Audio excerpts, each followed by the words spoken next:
Hi, I'm Maggie. And I'm Nicole. Welcome to the DAC Dyslexia and Coffee podcast. We're so happy you could join us. We're both moms and dyslexia interventionists who want to talk about our students and children. What dyslexia is, how it affects our kids, strategies to help, and topics related to other learning disabilities will also be covered in this podcast. Parents are not alone, and we want to give a voice to the concerns and struggles we are all having. This is a safe place to learn more about how to help our children grow and succeed in school and the world. Grab a cup of coffee and enjoy the conversation. Hi, everybody. We're going to start with the concept of the week, which is the way we like to start all of our episodes. The concept of the week this week is standardized assessment. Okay, so a standardized assessment, this is a question we get asked pretty often. What does that mean? It means that the tests that are considered standardized are administered under pretty uniform conditions with the same questions and the same scoring methods. So it allows for consistent and comparable results across individuals or groups. So these are put out by publishers. They have been very careful. A lot of them are very scripted. You must say this. You must say it this way. If you're going to give feedback, there is a specific phrase that must be used to do that. These kinds of assessments are used typically for diagnostic purposes and to identify learning gaps. So welcome to episode 32. So we thought we would talk about how we test for dyslexia. Yeah, so not all dyslexia assessments are created equal, but we are going to walk you through how we here at the Dyslexia Achievement Center test for dyslexia, and also for those of you who are, outside of our geographical area, this is going to be a worthwhile conversation for you too, because we're going to talk about what really should be included in an assessment for dyslexia. So Correct. We are going to talk about actually what we do here, but what you should be looking for if you're seeking an assessment outside of southeastern Wisconsin, where Nicole and I are based. Yes. So for the Dyslexia Achievement Center, we use both formal, standardized, and informal assessments to get a good background and be able to compare all the data. Yeah. And just kind of a point of clarification.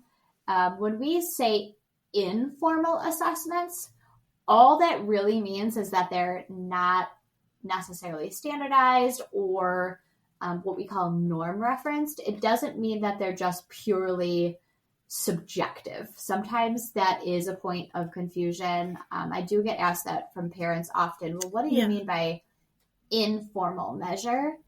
Usually these are still a published product, but it might be something like we're looking for benchmarks. For example, something like alphabet order or alphabetic principle.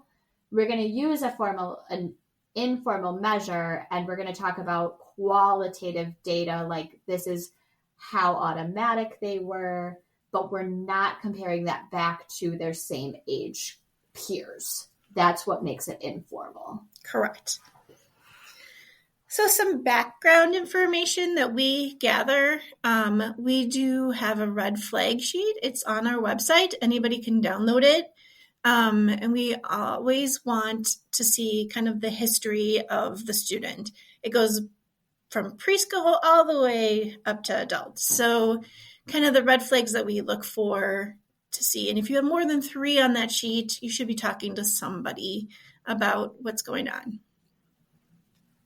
We also do a family history. Obviously, we've talked in other episodes about how dyslexia is hereditary, which means it comes through family members. So that's very important to know, or if there's any other learning disabilities in the family. We ask about school history. What type of interventions have they had? Have they had any interventions? Have they ever been behind, even in early preschool? and just kind of looking at, not really grades, but how their overall functional academics have been. Performance been tracked over time. Correct. We look at medical history because dyslexia is a medical diagnosis. And so that's also something important to know. And if there's any other medical diagnosis that might impact reading. Any reading intervention history, and also if there's any other diagnoses. Like if there's a history of epilepsy or something in the student, then we need to know that because that can impact learning also. Chronic ear infections is something we specifically ask on that medical history because it does have a correlation with dyslexia. And they don't know why yet, but it's out there. Yeah. We do know that it has a lot to do with like the phonological awareness being impacted. If someone has chronic ear infections, especially as a young child, that can really affect that developmental window of time when our brain is sorting those speech sounds and matching them to actually like the motor component of making those speech sounds. So chronic ear infections can interrupt that because if your ears are always full of fluid, you're not hearing clearly, and it's not necessarily a hearing problem. It's that you're being blocked. Exactly. We also look at the family history of dyslexia or reading difficulties. There's a lot of probably adults and older adults that never were tested, but maybe like great aunt so-and-so was never able to read. And that's good to know because that could be dyslexia. Yes. We ask about teacher and parent concerns, what they're seeing, observations in the classroom and at home based on reading, writing, and math. And then we actually ask our students how they feel about reading and if anything is difficult and why. Yeah, that could be a pretty telling question. It can be. And we get so many different variations of answers. We sure do. We also do a student interview. So in addition to gathering that background information, we do an interview directly with the student. So we ask them questions. We usually have them write and speak their answers. So we might ask them, what's your favorite color? And we might have them write them down. And we can really get a lot from that spontaneous writing sample, right? If they're not able to spell their favorite color or their favorite season, it can tell us a lot. It depends on the age of this child too that we're testing. And then we're going to say probably child today, but understand we do diagnose adults here. I just want to make that kind of clear. Yeah. And just for those questions too, sometimes you can tell that they're writing answers they do know how to spell. Yes. And not telling you what is actually their favorite thing, because that would be too difficult for them to spell. And a lot of times what you get from them orally, right? I will ask them some questions that they just answer orally, and they might give me kind of a lengthy, detailed answer. But then if I ask them to write something down, it's going to be something much shorter, maybe only 1 or 2 words. They might not be using complete sentences.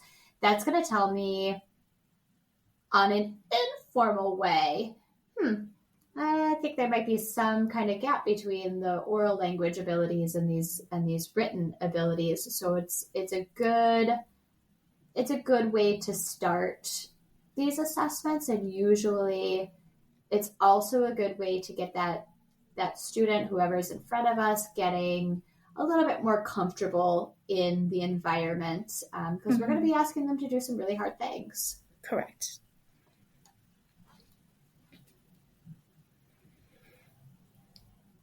And then also written language skills. We also review the alphabet knowledge, so ABC order, including like identification of letter names, upper and lower case letters.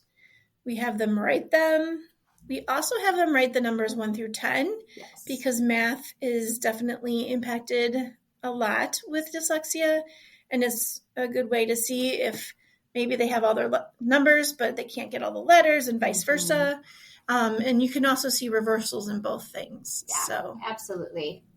Some listeners may be a little bit surprised to hear that generally we're asking everybody who comes to see us for an assessment, all the way from pretty little.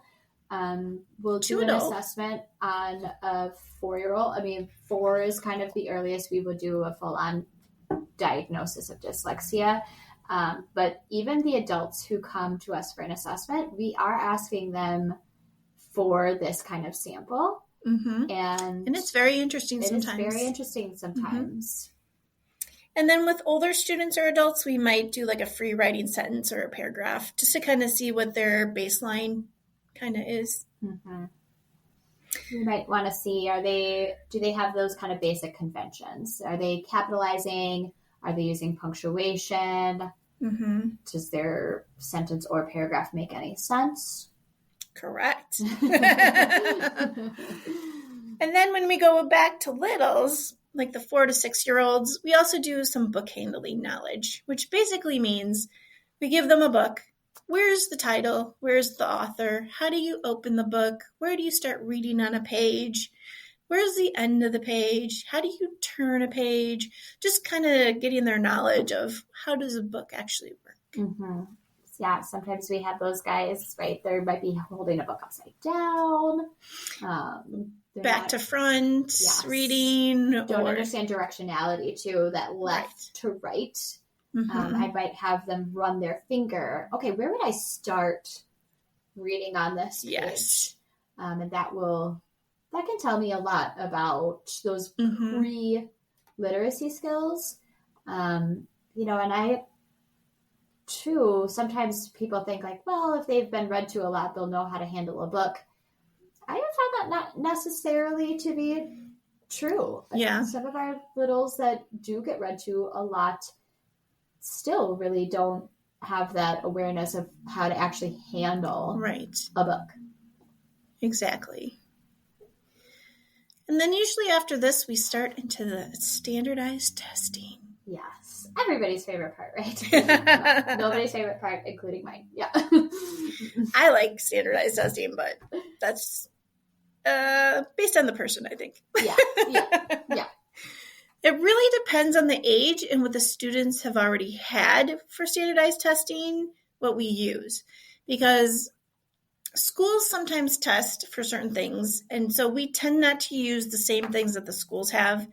For the standardized test, you should not be giving them back to back or in the same. Sometimes it's like a year to 5 years. Yes. You're supposed to have a break between giving them, because then it takes away the validity of the data, because they could remember some of the answers. Exactly. So you don't want to give the same test. So we typically do not do the same test that a school would do. Yes, especially, or if they've had a recent neuropsych eval. A typical way somebody maybe finds us for an assessment is that they have actually had a neuropsych evaluation, and it's been fairly recent, but that neuropsych evaluation didn't get into the nitty-gritty of dyslexia. And so we want to see that report and make sure we're not repeating a test that a neuropsych just did. Correct. Because we want to make sure our data is valid. Yes. So we use a variety of different standardized tests, and not every assessment is exactly the same that we use for every person based on their age, grade, all sorts of things. So we're going to walk you guys through the skill areas that we test without really necessarily giving the exact name of the specific testing measures that we do, because that may look different based on who's coming in our door. There's certain tests that we can only use for certain ages. Yes. But then there's another test that has the same kind of content and for a different age group. So that's why we're doing it by skill set versus actual testing. Yes. So some skills that we would take a look at. So we're going to look at something called sight word efficiency. This is the speed and accuracy of reading common sight words. These may be irregular words. They may not be, but they're going to be common words that are used frequently. Like the, and, at, like, love, those type of things. Exactly. So that's going to measure for both speed and accuracy. Correct. And then we're also going to measure decoding efficiency. Decoding efficiency is the speed and accuracy of reading nonsense words that are unfamiliar to that student. So the student now has to apply their own decoding knowledge to this task. And again, that is speed and accuracy. And students with dyslexia often show a discrepancy between these two skills. Yes. They can memorize common words pretty easy sometimes. Not all the time, but a lot of the time. And then, but when they get to that decoding part, you can really see a big difference between the two. Yes. The other thing that we might see here, I like having a very direct, the test we usually use for this has it directly compared, which I like a lot. It also can tell me sometimes students actually score higher on the decoding efficiency than they do on the sight word efficiency. And that can tell me that usually that kid is an impulsive student. That student is looking at maybe the first letter of those common sight words and just taking a guess and moving on without actually decoding.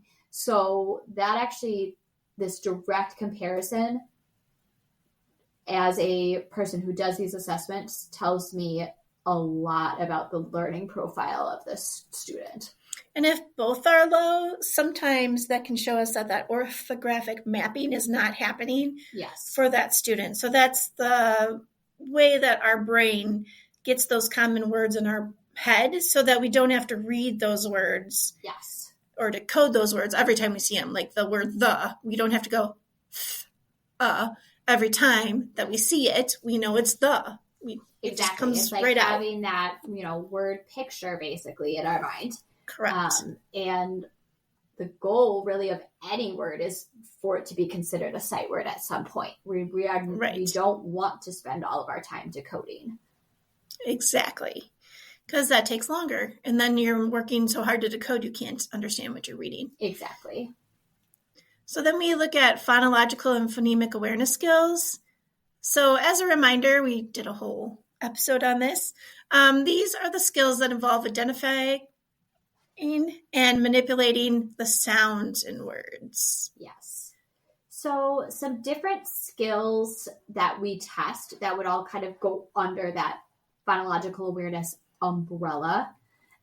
We do a measure of elision, which means that we would give a word and then we would have a student delete a sound in a word. So really that's kind of like a deletion task.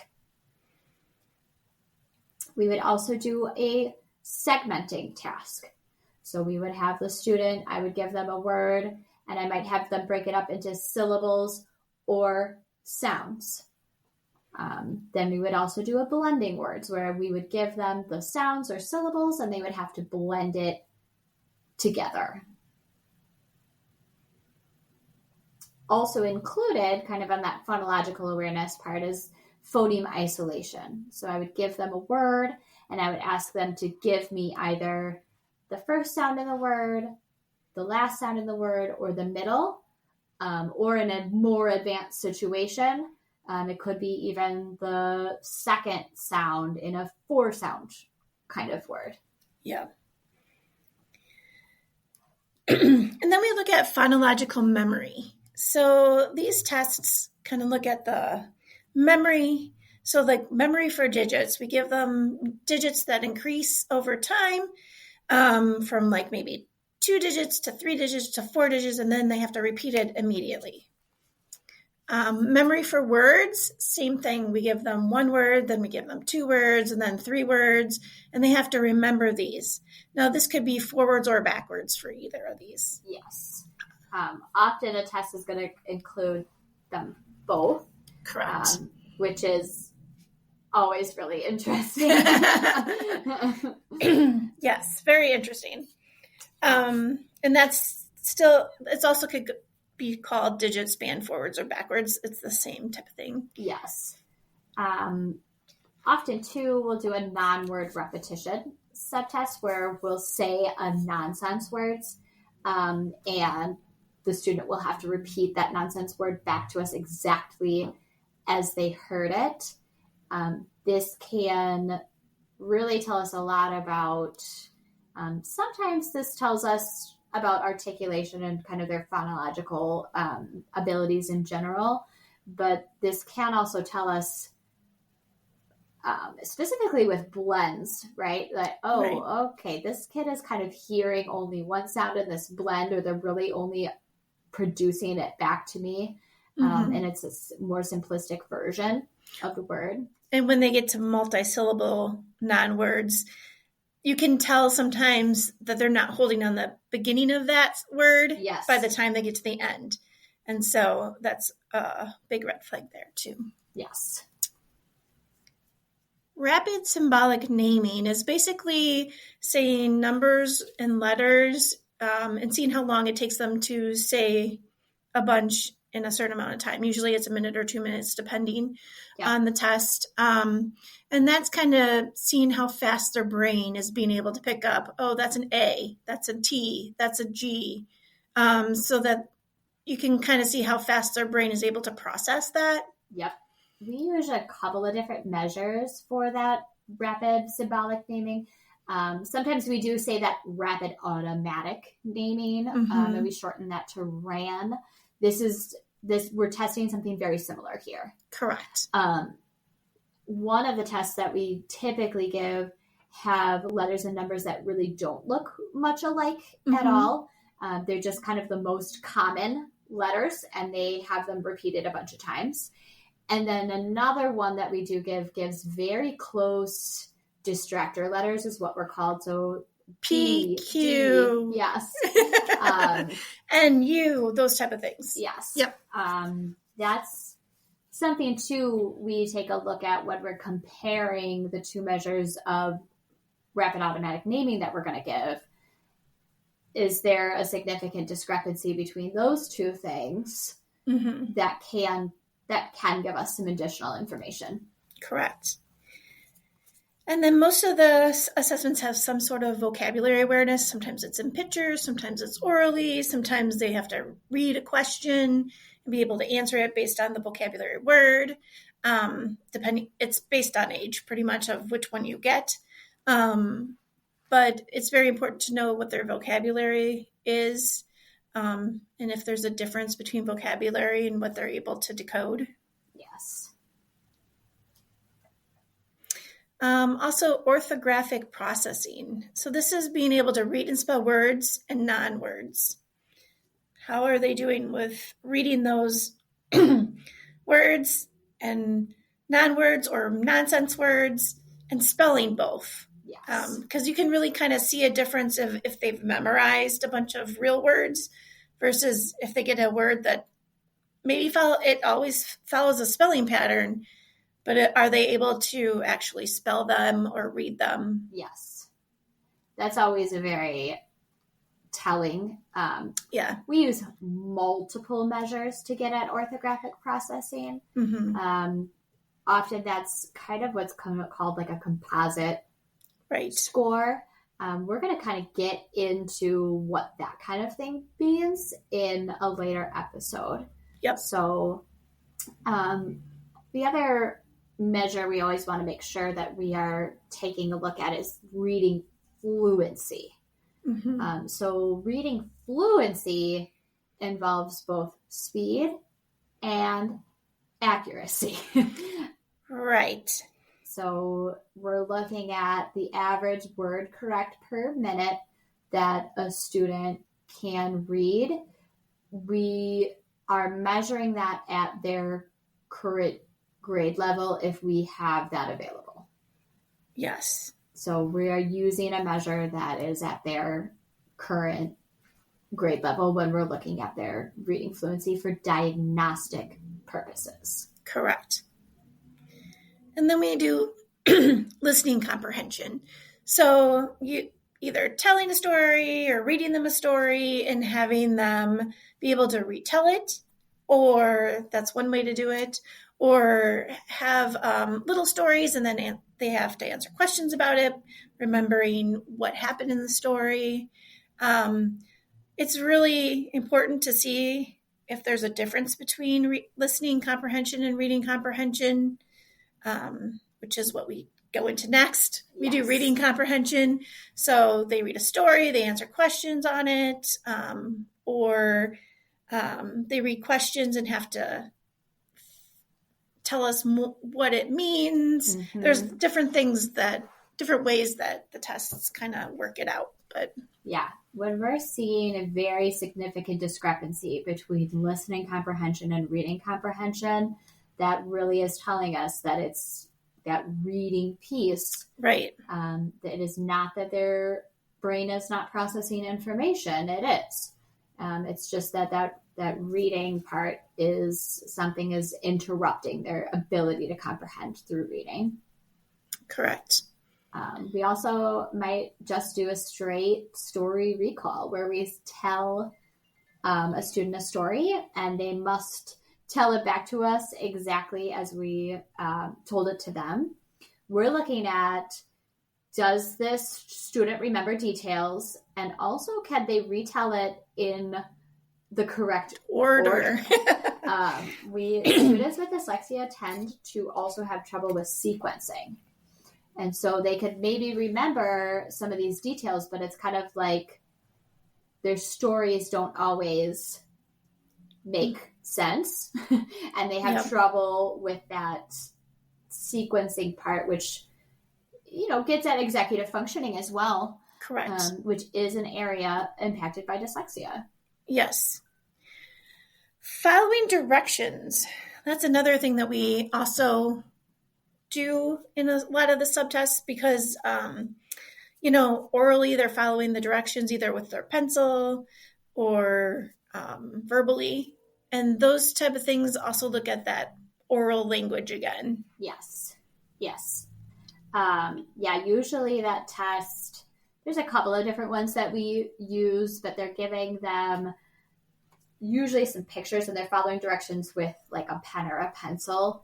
And they start out pretty one step, 2 steps, and very, very clear. And then they get a little bit more squishy. Like after you circle the sun, put an underline under the B, or if the arrow is pointing down, circle the X. Those things that, now we have to process multiple things and use language to figure out what we're even supposed to do. Correct. And then we do written expression. We look at the spelling, the discourse, and the semantics. So we make sure that there's capitalization, punctuation. Does the sentences make sense?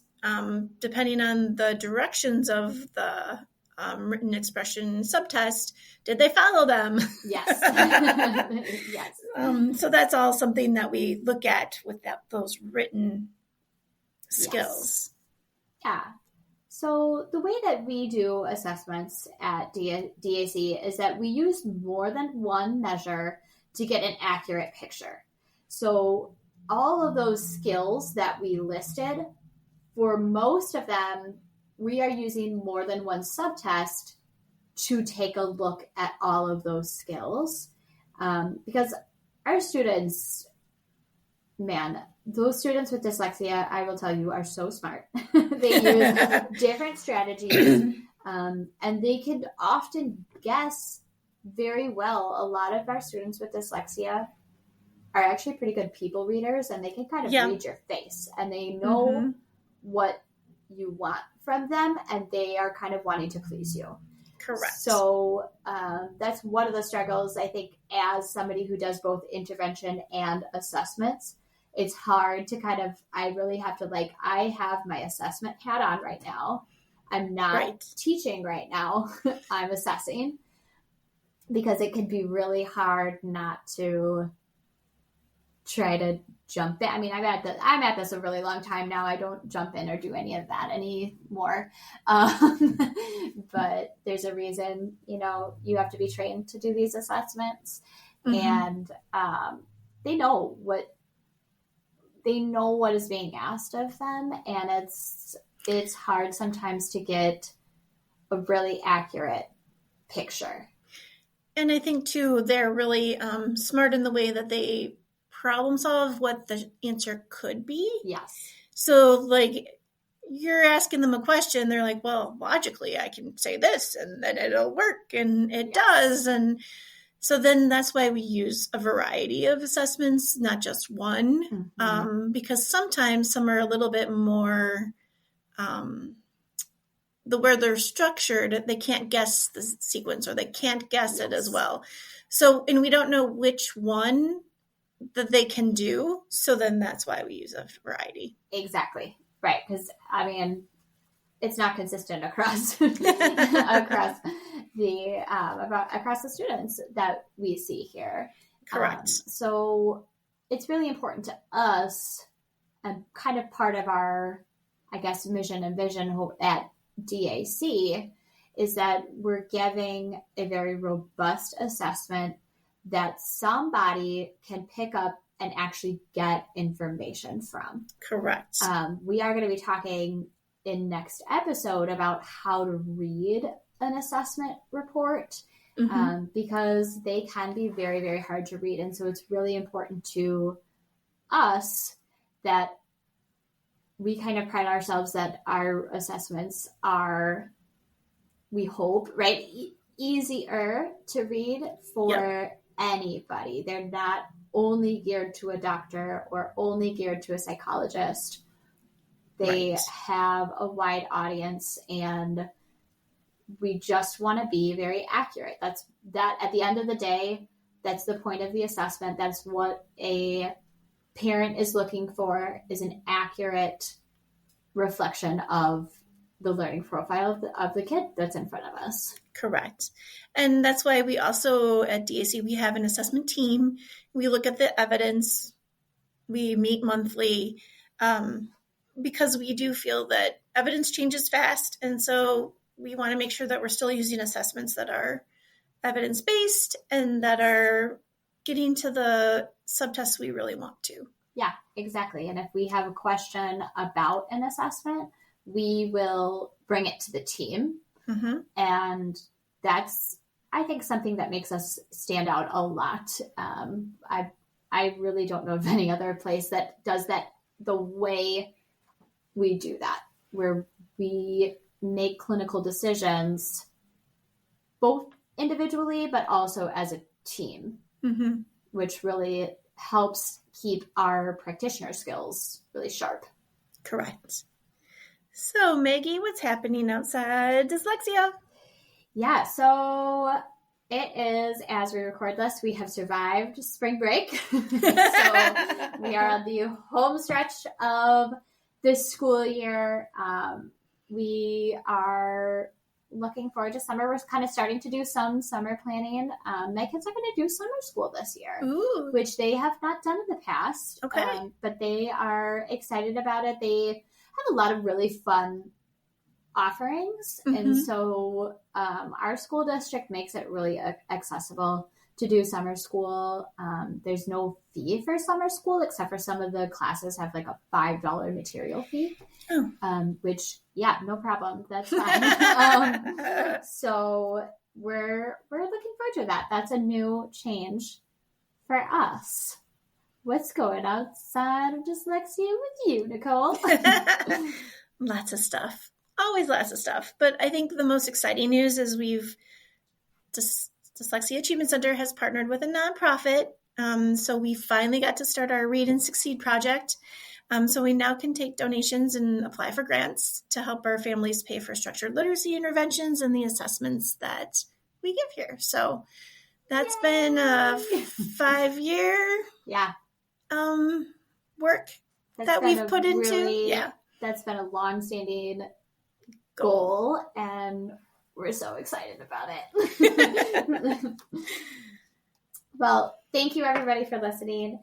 If you like our show, please follow us on social media and reach out to us if you have any questions or would like us to discuss a topic. If you do like our show, please be sure to follow and rate our show on your favorite podcast player. That's really how we reach more listeners, and that's how we get to help more families. Thank you, everybody. Thank you.